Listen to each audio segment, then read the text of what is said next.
Winter Campaign, Season 3, Episode 3.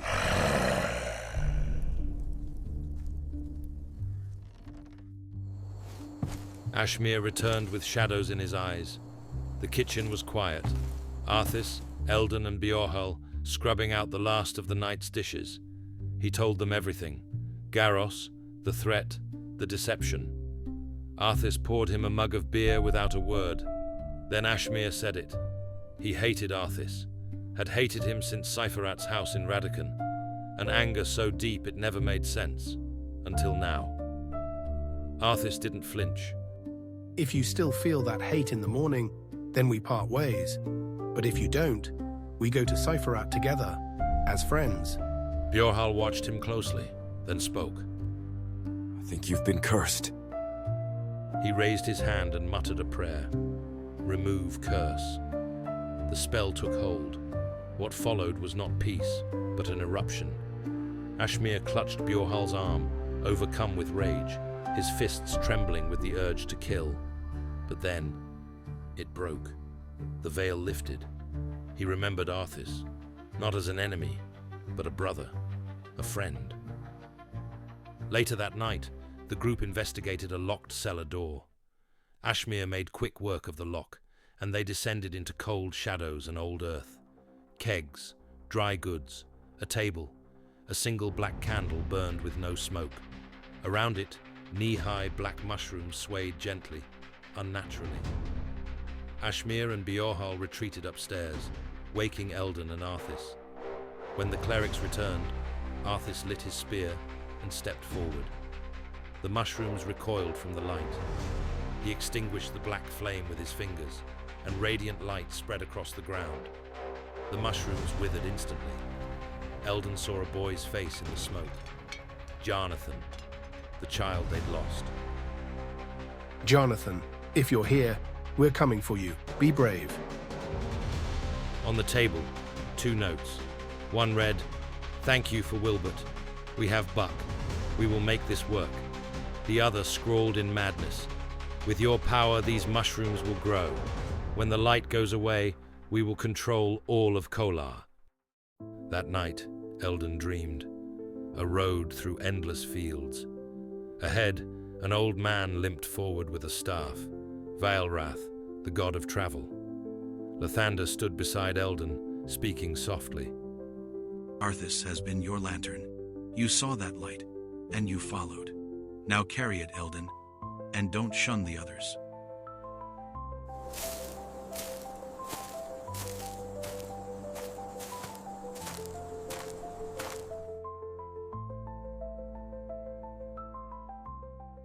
Ashmere and Bjorhul spotted a lantern drifting through a field. Selodin, dragging a blanket-wrapped body toward the woods. They followed. A branch snapped under Bjorhul's foot. Selodin spun. A ring of fire burst around him, 30 feet wide. I knew you'd be trouble. Ashmere froze in the glow. Selodin raised a wand. Yellow poison blasted forth. Ashmere's skin boiled and his eyes burned.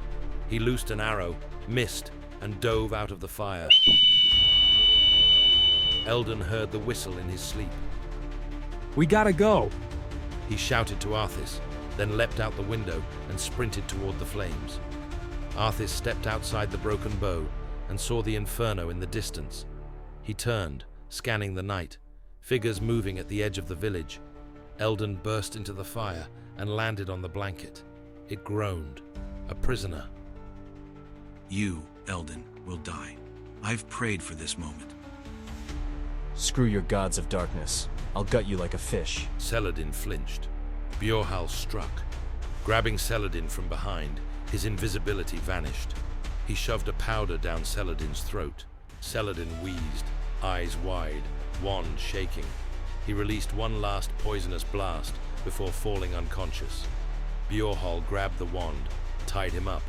Ashmere healed the prisoner, a young half-orc, half-elf named Buck. Buck woke screaming, panicking at the fire. Ashmere tried to calm him, then fled toward Arthas. Arthas walked alone into the approaching figures. There's still hope for you. Kadashin, Garros, Troblin. Garros drew his rapier.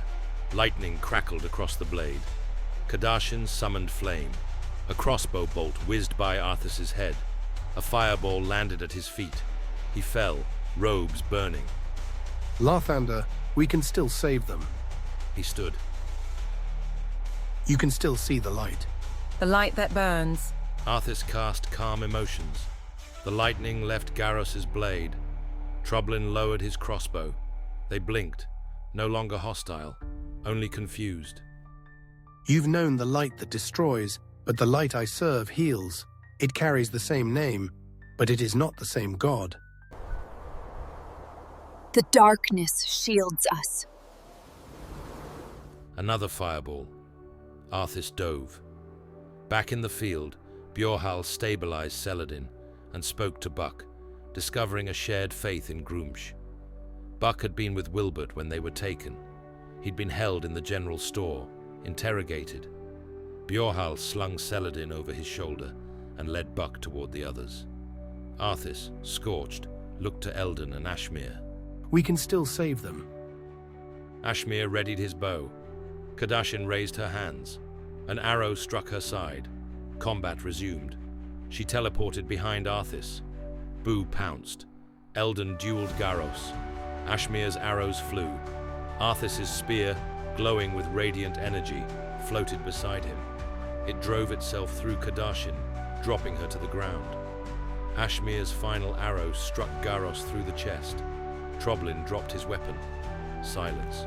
Smoke. The smell of blood and burning grass. And in the east, just the faintest hint of dawn.